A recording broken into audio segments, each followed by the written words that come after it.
ChatGPT and radio, how do they go together? We're going to do that today. I'm going to take you through and we're going to play the role of being a jock, a DJ on the radio, a presenter, different parts of the world, that type of stuff.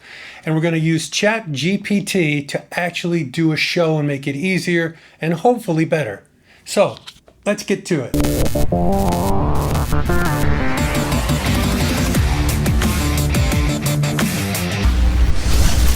Hey Buckaroos, welcome back to Music.com Academy. Today we're going to be doing ChatGPT. And now I know you've probably read about it, you've seen maybe somebody's been messing with it on the net, and you might have a curiosity. And this is particularly if you're a jock on the radio, because it started to run through my mind. It's like, boy, if I was still a jock again, could I use this thing and make my job easier? Could I make the show better? Could it seem like I'm like a wealth of knowledge when in reality, I don't really know maybe all that much about different artists or just stuff in general. Could it do any of those things? So I was messing around with it. I did it for 2-3 days. I'm not an expert, but then neither are you. So I think this is a perfect place to start. Novice to novice, although I'm a little bit beyond novice on this because of messing with it. But I'm going to take you through it from beginning to end, how to sign up, how to get started, all that sort of stuff.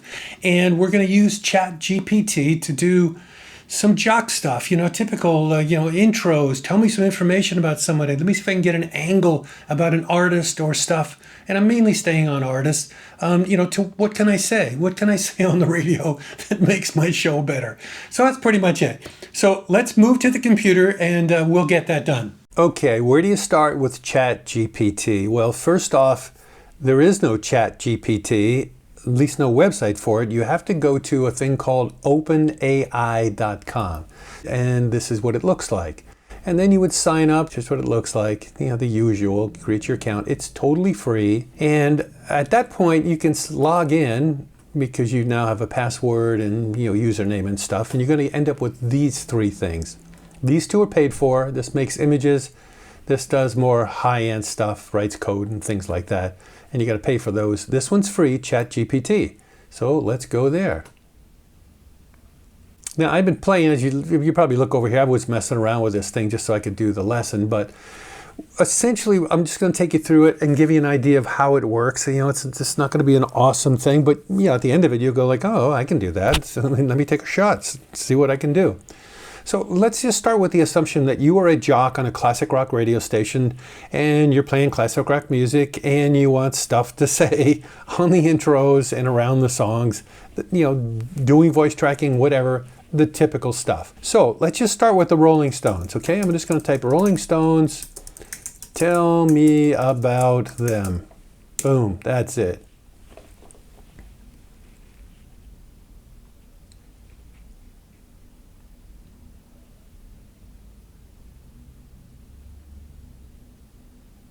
Okay, so what do we got here? So what is it throwing out? The original lineup, Charlie Watts, several decades, Ron Wood, gained popularity performances. They blended rock and roll, blues, R&B, and so on and so forth. Their early songs, Sticky Fingers, Exile on Main Street.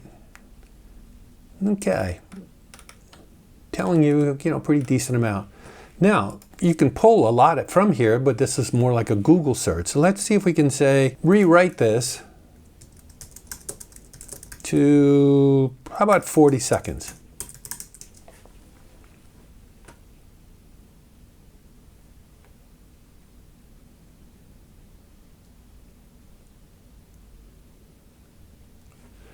Okay.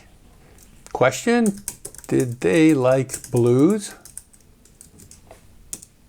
Yes, the Rolling Stones have a strong affinity for blues music. In fact, their early music was heavily influenced by blues artists. They were deeply inspired by American blues legends like Muddy Waters, Howlin' Wolf, and Robert Johnson. The band often covered blues songs in their early albums and incorporated bluesy elements into their own compositions. Their love for the blues played a significant role in shaping their sound and distinguishing them from other rock bands of the time. Now, you can go a little deeper in here if you wanted to by just saying, all right, well, we're going down the rabbit hole of blues artists and their love of blues. Let's just concentrate on blues for a second and say Muddy Waters. Did the Stones ever do any Muddy Waters songs?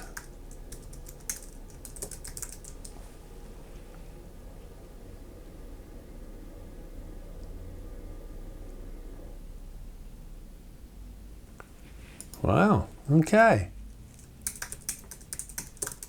The Rolling Stones have covered several songs by Muddy Waters, a prominent blues musician. They took their name from his song Rollin' Stone and included covers of his tracks like I Can't Be Satisfied and Mannish Boy on their albums. The Stones' admiration for Muddy Waters is evident in their music, and they have performed other songs by him in live shows. Okay, let's see if did any of the Rolling Stones members copy the guitar playing, or Robert Johnson? Yes. Keith Richards, the guitarist of the Rolling Stones, has acknowledged the influence of blues guitarists like Muddy Waters and Robert Johnson on his playing style. Richards has often cited Muddy Waters as one of his major guitar influences. He admired Waters' raw and expressive playing. So you see how this is getting deeper and deeper? Like, you don't get this from a Google search. Like, you're finding out more and more, that little bit more inside stuff. It's almost like you're sort of talking to an expert on the Rolling Stones. Now, that's the past, and you're thinking, okay, Rolling Stones, fine. Well, look, again, we move to something that's closer to today. I mean, Stones have got a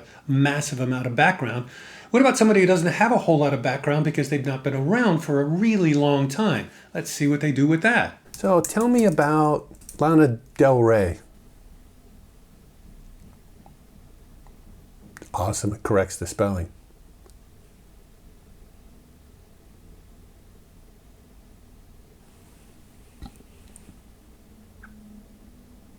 Started out doing music in 2005, various different stage names before settling on Lana Del Rey. She gained significant attention with her single Video Games in 2011. That's a 6-year run in between there, from 2005 to 2011. Like, she wasn't really an overnight thing. But anyway, so this is kind of long to be doing on the radio. So again, let's ask this thing to condense it.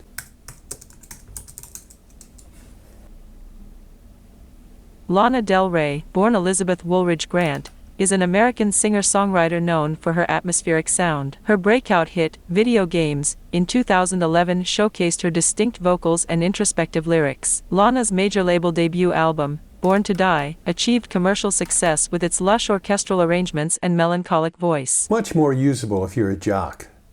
And I don't know if I'd use it exactly this way, because it's, there's a lot of words in here that, I don't think they're necessarily radio friendly. It's maybe a little too, I don't know even how to describe it, but I mean, it's not like a normal person would talk, for sure. And my guess is if I put this into DJ mode, this is going to be horrible. Let's try it, just for something to do.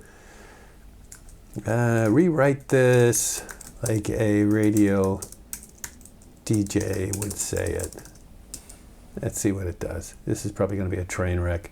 Alright folks, let's talk about the incredible Lana Del Rey. This talented lady has taken the music world by storm with her atmospheric sound and captivating voice. Remember her breakout hit, Video Games? It was an instant sensation, drawing us in with those introspective lyrics and haunting vocals. Lana's major label debut, Born to Die, was a chart topper, filled with lush orchestral arrangements and that melancholic voice that just grips your soul. She's all about blending dream pop, indie rock, and vintage Americana, exploring the complexities of love and the darker sides of the American dream. From ultraviolence to lust for life, Lana Del Rey keeps us hooked with her evocative melodies and poetic storytelling. Stay tuned for more from this mesmerizing artist. A little tweaking here and there, and it's not bad, actually.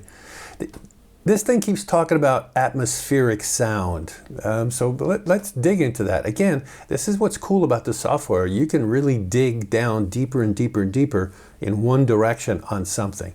So how would we say this? I saw a video a while back on YouTube, and they were messing with ChatGPT and showing how to do this, much like with this video as I'm showing you. And one of the things they actually said was, ask the thing itself, what's the best way to do a search? So I'm curious. I have no idea what it's going to say, but let's ask, all right? So how would we ask this thing how to do a search upon itself? So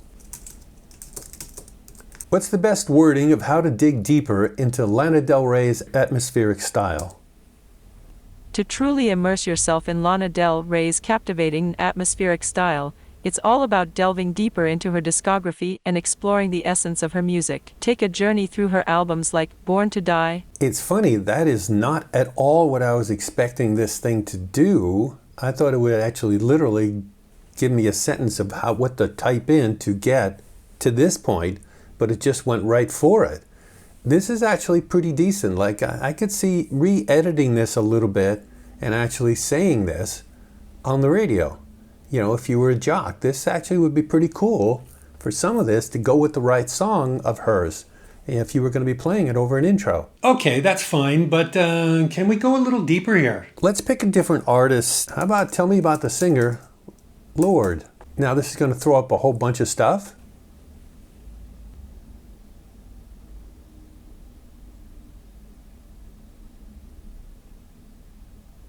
Okay, hey, what do we got here? She's from New Zealand. I had no idea that. Definitely New Royals, 2013. I actually thought that was actually closer. That's funny how music plays tricks on you. If I had to ballpark it, I would have said 2017, 18. Wow, it's back farther than I thought.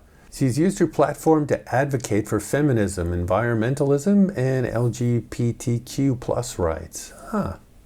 Well, let's ask about that. This is Pride Month. Let's see where she's advocated for LGBTQ rights, if it knows. Lorde has been vocal in her support for LGBTQ plus rights and has used her platform to advocate for equality. One notable instance was when she canceled a planned concert in Israel in 2018 to protest the Israeli government's treatment of the Palestinian people. Now, I just found this fascinating that you could get this. I have no idea. And I don't know where this would normally come up on something. Maybe, if you're watching and you're, a jock and you're doing it full time, maybe you know this, but notable instance when she canceled a planned concert in Israel in 2018. Fascinating. Tell me about the career of Miley Cyrus.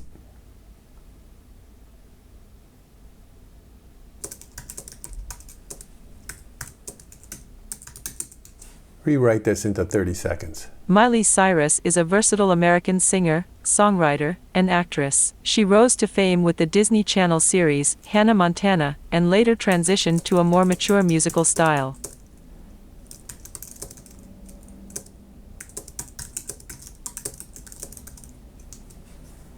Oh, let me tell you about Miley Cyrus, sweetheart. She's an amazing American singer and actress who first became famous for her role in the TV show, Hannah Montana. You remember that one, don't you? Well, as she got older, Miley decided to explore different types of music, and her songs became more mature. Alright, folks, let's talk about the one and only Miley Cyrus. You all know her as the talented American singer and actress who captured our hearts with her role in Hannah Montana. But guess what? Miley has grown up and so has her music. She took a bold leap, exploring different genres and pushing the boundaries of her sound. Remember Wrecking Ball? That song was massive. Miley's versatility is truly impressive, and she's not just about the music. How about a little bit more deeper? Now this is going to be interesting because I did this before, I don't know, a few days ago. I literally corrected ChatGPT. I'm really curious if I do it again right now for you guys, if it's going to give me the corrected version or not. And I'll tell you what it was ahead of time before I even do this, because it's probably going to be a little bit fascinating.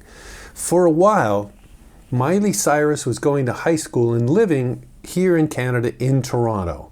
Because her dad, I forget what the play was, but he was doing a play for about a year, sort of like on Broadway, and so therefore she was living here. ChatGPT did not know that, and I corrected it, and then it came back with, oh yes, you're right, I'm sorry, and stuff like that. And I was like, wow, okay, that was interesting. So let's try this again. So I think I started out with, where did Miley Cyrus go to high school?